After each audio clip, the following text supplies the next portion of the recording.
Hey guys, welcome back. So in this video I'm going to show you how to add BRIM in PrusaSlicer. So look at the settings panel on the right side of your screen and find the checkbox labeled BRIM.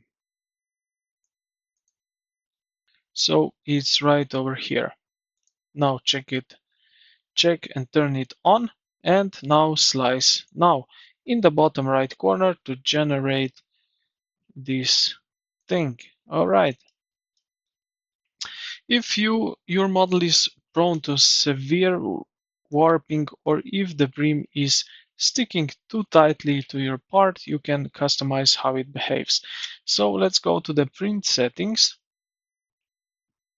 and look at the left hand sidebar menu and click skirt and brim right here.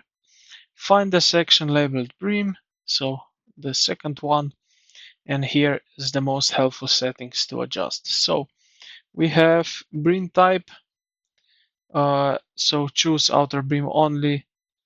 This is more standard. Inner brim only is for inside holes, or outer and inner brim is basically mix maximum hold. Then we have brim width. So this sets how wide the brim spreads out in millimeters. So as you can see, the default is 5 millimeters. You can increase this to 8 or 10 millimeters if large parts are curling up. Obviously, you can go the lower. Then we have brim separation gap. As you can see here, the is 0.1 is set. So this will tell basically set this around 0.1 to 0.15.